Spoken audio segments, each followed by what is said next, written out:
नमस्ते मित्रों, कथा निधि चैनल पर आपका बहुत बहुत स्वागत। हमारी आज की कहानी का नाम है भात। दो लघु कथाएं प्रस्तुत हैं। तो चलिए कहानी शुरू करते हैं। बहू कविता सबको खाना परोस रही थी। रोज खाना खाते समय कोई न कोई बातचीत चलती रहती थी। माँ जी बार बार अपने बेटे निखिल की तरफ देखकर उसे इशारा कर रही थी। शायद वे उसके जरिए कविता से कोई बात करना चाहती थी, पर निखिल तो उनकी तरफ ध्यान नहीं दे रहा था। वह तो अपने खाने में ही मगन था। ये देखकर माँ जी को बड़ा गुस्सा आ रहा था। तभी माँ जी ने अपनी बेटी पूनम की तरफ इशारा किया। अम्मा जी का इशारा पाते ही पूनम ने कविता से कहा, भाभी, रोहित की शादी के सारे काम तो सही चल रहे हैं।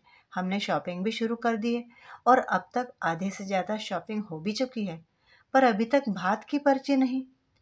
उसका इतना कहना हुआ ही था कि कविता ने गुस्से से उसकी तरफ देखा। तब वह चुप हो गई। माँ जी ये देखकर बिगड़ गई। अरे क्या तमाशा लगा रखा है? शादी में नाक कटवाने पर तुली हुई है। भात की पर्ची क्यों नहीं बनवा रही है? मैं अपने भाई से भात बिल मैं अपने भाई से भात बिल्कुल नहीं लूंगी। कह दिया ना एक बार फिर कह दिया ना एक बार फिर बार बार एक ही सवाल क्यों किया जा रहा है मुझसे?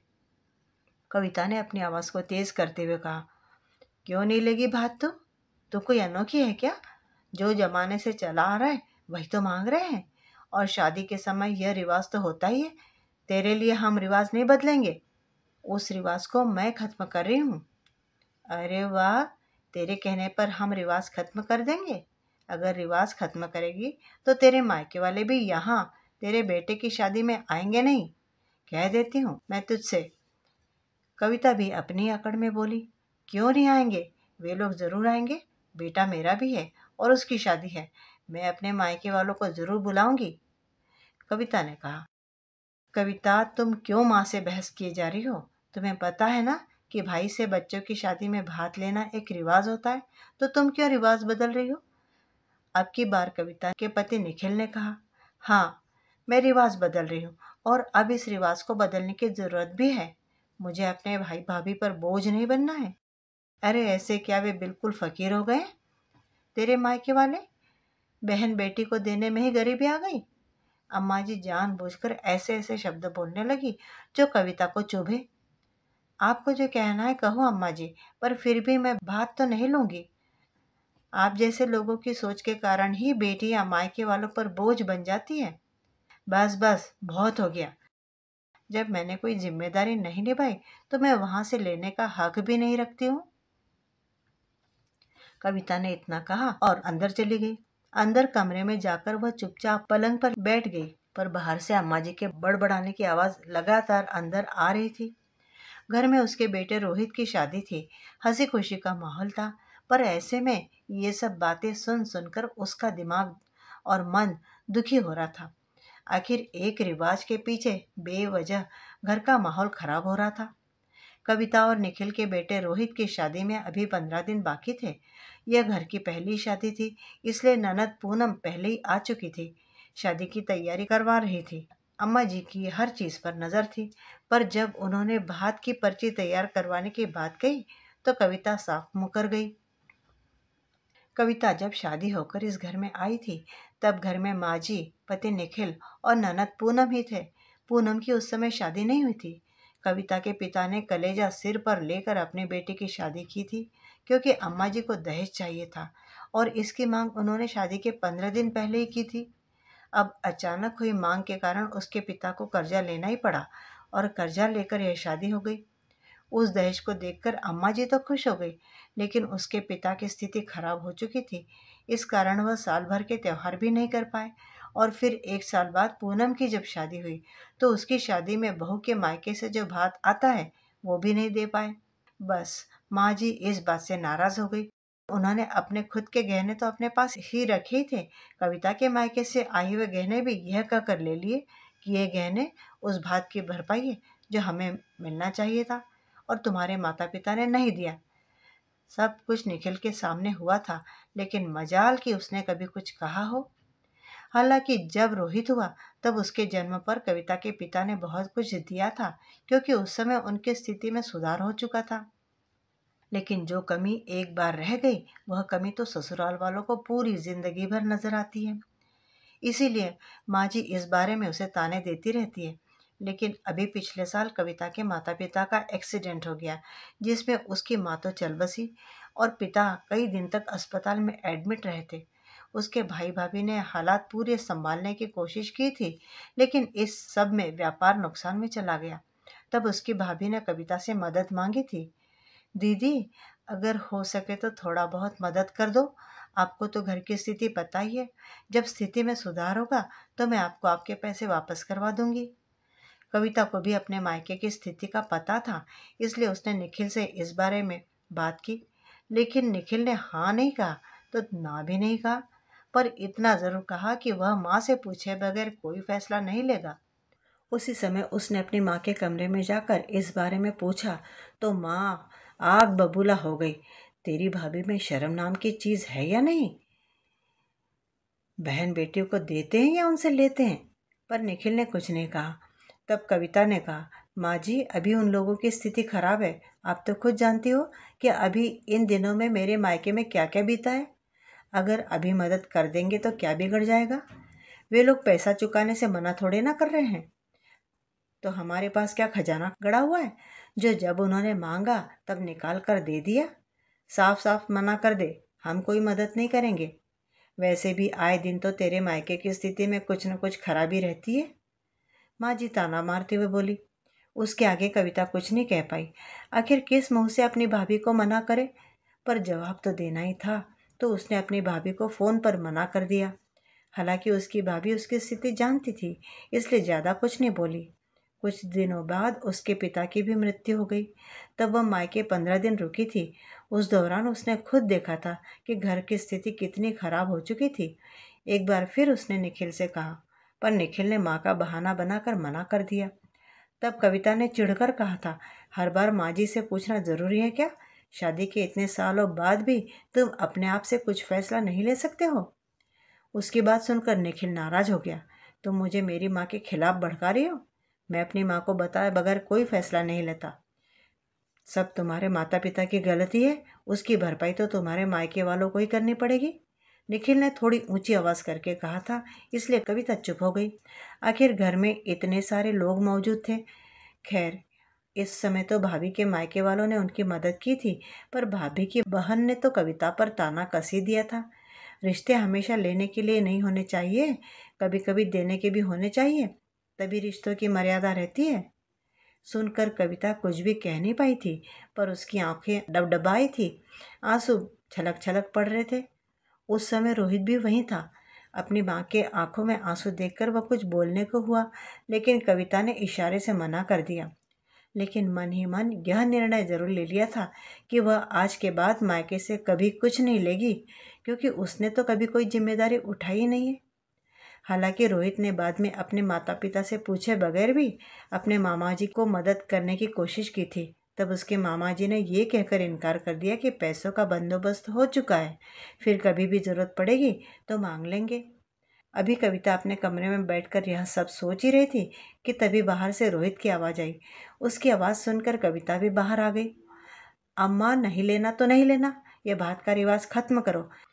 बेवजह दूसरों पर बोझ क्यों डाल रहे हो? मैं इस फैसले में अपनी माँ के साथ हूँ। अरे वाह, हमारे खिलाफ बोल रहा है। देखा, अपने बेटे को भी अपने बस में कर लिया है इसने। वो भी हमारी नहीं सुन रहा है। अम्मा ने निखिल से शिकायत करते हुए कहा। सुनकर निखिल रोहित से कुछ कहने को हुआ तो उसने कहा, अम्मा, आपका बेटा आपकी सुन रहा है तो मैं अपनी माँ की क्यों ना सुनूंगा? आपका बेटा आपकी बात सुने तो आदर्श बेटा, और मैं अपनी माँ की सुनूं तो गलत। शादी मेरी है तो मेरी माँ को भी फैसला लेने का पूरा हक है। अगर वह बात नहीं लेना चाहती है तो मैं उनके साथ हूँ। अगर ज़्यादा ज़बरदस्ती की ना तो मैं इस शादी से इनकार कर दूंगा। फिर आप जानो और आपके रिश्तेदार जाने। रोहित गुस्से में बोलकर वहां से निकल गया। अम्मा जी गुस्से में कविता की तरफ देखने लगी। तब कविता ने मुस्कुराकर कहा, माँ जी, अब जाकर सच में भरपाई हुई है? बात की भरपाई आपने मेरे गहने रखकर पूरी कर ली थी। अब मेरे लिए भी बोलने वाला कोई है इस घर में। कविता के ये कहने पर अब तो किसी की कुछ भी कहने की हिम्मत ही नहीं थी। आखिरकार शादी कविता के मन के अनुसार ही हुई, जिसमें भात लेने का रिवाज खत्म कर दिया गया। हालांकि भाई भाभी ने भी भात देने के लिए खूब कहा, लेकिन कविता ने इनकार कर दिया। मित्रों, ये भात लेने देने का रिवाज जो है, ये वाकई लड़कियों को उनके माता पिता के ऊपर बोझ बना देने का एक कारण ज़रूर है। माँ बाप ना हो तो भाई भाभी के ऊपर बहनों के लिए उनके घर की शादी में भात देना वाकई बोझ बन जाता है। इस विषय में आपका क्या कहना है? कविता ने जो कहा वो सच कहा या गलत? या अम्मा जी का कहना सही था कि भात देने का रिवाज है तो देना ही चाहिए? इस विषय में आपकी क्या राय है? कमेंट बॉक्स में ज़रूर लिखिएगा। मित्रों, भात इसी शीर्षक से हमारी दूसरी लघु कथा प्रस्तुत है। चलिए शुरू करते हैं। गरीब निर्मला अपनी 2 बेटियों की शादी की तैयारी में लगी थी कि एक अनजान आदमी का फोन आया। फोन उठाते ही वह बोला, बहन तैयारी रखना, मैं शाम तक भात की रस्म निभाने आ रहा हूँ। निर्मला ने पूछा, मेरा तो कोई भाई नहीं है, आप कौन है? क्यों गरीब के साथ मजाक कर रहे हो? उसने जवाब दिया, बहनों के साथ मजाक नहीं किया जाता बहन, मैं शाम तक जरूर पहुंच जाऊंगा, मेरा विश्वास करना। इतना कहकर उसने फोन रख दिया। निर्मला की बड़ी बेटी बोली, कौन था माँ? माँ ने उदास होकर कहा, नाम तो नहीं बताया बेटा, लेकिन कह रहा था शाम तक भात लेकर पहुंच जाऊंगा। बेटी बोली, माँ ये सब चाची करवा रही है। कल तुम रोते हुए कह रही थी ना कि मेरा तो कोई भाई नहीं है, मुझे चुनरी कौन उड़ाएगा? तब चाची ने सुन लिया होगा। माँ तेरे मजे लेने के लिए ही आज किसी से फोन करवा दिया होगा। निर्मला जी बोली, भगवान सब देख रहा है, कोई मुझे विधवा के साथ क्या मजाक करेगा? अगर करेगा तो अपने कर्मों की सजा पाएगा। फिर निर्मला अपने काम में लग गई। शादी में अब एक दिन ही बचा था। निर्मला के 3 बच्चे थे। बड़ी लड़की 22 वर्ष की थी, विवाह योग्य थी। उससे छोटी 20 की थी और एक लड़का था जो कि 15 वर्ष का ही था। निर्मला के पति का देहांत 4 साल पहले ही किसी बीमारी की वजह से हो गया था। निर्मला के एक देवर भी था। आपस में उनकी बोलचाल बंद थी। इसी कारण वह और उसकी पत्नी शादी में नहीं आ रहे थे। उसका कोई भी भाई नहीं था। पिता बहुत साल पहले ही भगवान को प्यारे हो चुके थे। इस कारण निर्मला अपनी माँ को अपने साथ अपने घर ले आई थी। माँ ही नहीं, निर्मला जी की बूढ़ी सास भी उन्हीं के साथ रहती थी। निर्मला जैसे तैसे मजदूरी करके 3 बच्चों और 2 बूढ़ी औरतों का भरण पोषण कर रही थी। जमाने की बुरी नज़र के डर से वह जल्दी से जल्दी अपनी बेटियों की शादी कर देना चाहती थी। बड़ी बेटी की शादी में अब एक दिन ही बचा था कि अचानक उस अजनबी का फोन आ गया था कि वह भात की रस्म निभाने आ रहा है। उस अजनबी की आवाज़ सुनकर पता नहीं क्यों निर्मला का दिल कह रहा था कि वह ज़रूर आएगा। निर्मला की आर्थिक स्थिति ऐसी थी कि वह एक छोटा सा टेंट भी शादी के अवसर में लगवा नहीं सकती थी। आने वाले अजनबी भाई के स्वागत की वो क्या तैयारी करती? बचपन से लेकर अब तक यही एक कमी उसे हमेशा सालती थी कि उसका कोई भाई नहीं है। बच्चों की शादी के समय तो यह कमी शूल बनकर उसे चुभने लगी थी। हर औरत की ख्वाहिश होती है कि कम से कम एक भाई तो उसका ज़रूर हो मायके में, ताकि बच्चों की शादी आदि अवसरों पर वह उसे चुनरी ओढ़ाकर हिम्मत बढ़ाए, थोड़ी आर्थिक सहायता भी कर सके। शाम के 4 बजने वाले थे। विश्वास न होते हुए भी निर्मला जी और उसके बच्चे, उनकी नज़र घर के मुख्य द्वार पर टिकी हुई थी कि शायद वह फोन सच हो और वह अजनबी भात लेकर आ ही जाए। जैसे ही 4 बजे एक चमचमाती महंगी कार निर्मला के गेट के सामने आकर खड़ी हो गई। वह आकर रुकी, फिर उसके पीछे एक और गाड़ी आई, फिर तीसरी गाड़ी आई और देखते ही देखते गाड़ियों की लाइन लग गई। इतनी गाड़ियां आने से गांव की गली गाड़ियों से भर गई। पूरे गांव में खलबली मच गई। निर्मला सोच रही थी, ये कैसा भाई है, ये तो पूरी फौज लेकर आ गया है। इतने लोगों को कहाँ बिठाऊंगी? उसने बेटे से कहा, जल्दी पूरे मोहल्ले में निमंत्रण दे क्या कि मेरी माँ का भाई भात लेकर आया है। लड़का भागकर पड़ोसिनों को बताने गया। इधर छोटी वाली बेटी थी, वह भाई के लिए तिलक और आरती की थाल लेकर दरवाजे में आने के लिए तैयारी करने लगी। धीरे धीरे गाड़ियों से उतरकर भाती निर्मला के घर के गेट के आगे इकट्ठे होने लगे। सभी पड़ोस की औरतें दौड़ दौड़ कर निर्मला के घर आ रही थी। आते ही पूछती थी, बहन तुम्हारा यह अमीर भाई तुमने कहाँ छुपा रखा था अब तक? कौन है यह? कहाँ रहता है? पहले कभी बताया नहीं तुमने। अब निर्मला बेचारी क्या जवाब देती, उसे तो खुद ही नहीं पता था कि यह कौन सा भाई है उसका। निर्मला के भाइयों ने पानी भी नहीं पिया था, सीधे भात भरने लगे। सबसे पहले जो आदमी आया वह तिलक लगवाते समय बोला, बहन पहचाना मुझे? निर्मला ने ना में गर्दन हिला दी। तब बोला, बहन बचपन के दिन याद करो, जब एक 7 साल का बच्चा हमारे गांव के जोहड़ में पानी में डूब रहा था, तब तुमने अपनी जान पर खेलकर उसकी जान बचाई थी। मैं वही हूँ। निर्मला बोली, अरे तुम राजेश हो? मगर तुम लोगों को तो शहर में जाकर बस गए काफी साल हो गए। हाँ बहन, शहर जाने के बाद पिताजी का काम अच्छा चल पड़ा, फिर हम लोग गांव को लौटकर वापस आए ही नहीं। मैं तो सब कुछ भूल ही चुका था, मगर पिछले महीने पापा ने याद दिलाया कि एक लड़की का बहुत बड़ा ऋण है तुम पर, वह जरूर उतारना। तब मैंने अपना एक आदमी भेजकर तुम्हारा पता लगवाया था। उसी ने बताया था कि तुमने इस तारीख को अपनी बेटी की शादी तय कर रखी है, इसीलिए मैंने सोचा कि भांजी की शादी पर भात भर देता हूँ। देखो, मैं समय पर आ गया। फिर राजेश ने एक महंगी चुनरी निर्मला को ओढ़ाई और एक नोटों से भरा सूटकेस बहन की झोली में रख दिया, जिसमें 5 लाख रुपए थे। उसके साथ साथ आए लोगों ने भी उसे चुनरी ओढ़ाई और थाली में नोटों की गड्डी रखते गए। अचानक एक गरीब औरत के घर पैसों की बरसात हो गई थी। जो भी देख रहा था सदमे में आ गया था। एक विधवा जो बेटियों की शादी का खर्चा उठाने के काबिल भी नहीं थी, उसके इतने सारे भाई आ गए। भाई न होने के कारण वह एक चुनरी को तरस रही थी, मगर उसके भाइयों ने तो उसे सैकड़ों चुनरियां उड़ा दी। निर्मला रोते रोते भाव विवल होकर भाइयों का तिलक कर रही थी। निर्मला को रोते देखकर पास खड़ी महिलाओं के भी आंसू रुक नहीं रहे थे। अभी भात की रस्म पूरी ही हुई थी कि एक टेम्पो आकर दरवाजे में खड़ा हो गया। उसमें दहेज का सारा सामान भरा पड़ा था। सारा सामान निर्मला के घर में उतार दिया गया। सारे सामान को सभी पड़ोसी ने, आसपास के लोग आंखें फाड़ फाड़ कर देखने लगे थे, क्योंकि इतना कीमती सामान किसी ने भी अपनी बेटी को नहीं दिया था। राजेश बोला, निर्मला बहन अब चलता हूँ, ये मेरा पता है और फोन नंबर है। अगली शादी में भात का न्योता तुम मुझे देने आना, तभी आऊंगा।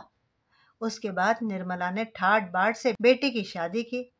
2 वर्षों के बाद निर्मला ने अपनी दूसरी बेटी की भी शादी की और अपने भाई को बाकायदा निमंत्रण दिया भात के लिए। दोनों बेटियों की शादी होने के बाद में काफी पैसा बच गया था। तब निर्मला ने बचे हुए पैसों से एक सुंदर सा घर भी बनवाया।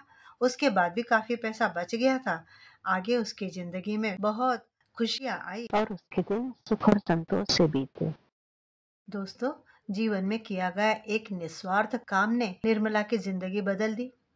वह एक ईमानदार और दयालु स्त्री थी, इसलिए ईश्वर ने उसे बहुत बड़ा तोहफा दिया था। इतना बड़ा कि उसकी झोली खुशियों से भर गई। निस्वार्थ भाव से किए गए कामों का लेखा जोखा कहीं न कहीं अवश्य रहता है और समय आने पर उसका फल भी मनुष्य को जरूर मिलता है। तो मित्रों, आपको दोनों कहानियाँ कैसी लगी? उम्मीद है कि कहानियाँ दोनों ही अच्छी लगी होगी। लाइक ज़रूर कीजिएगा। कहानियों के बारे में अपनी राय भी कमेंट बॉक्स में ज़रूर लिखिएगा और चैनल पे नए हैं तो चैनल को सब्सक्राइब भी ज़रूर कर लीजिएगा। धन्यवाद।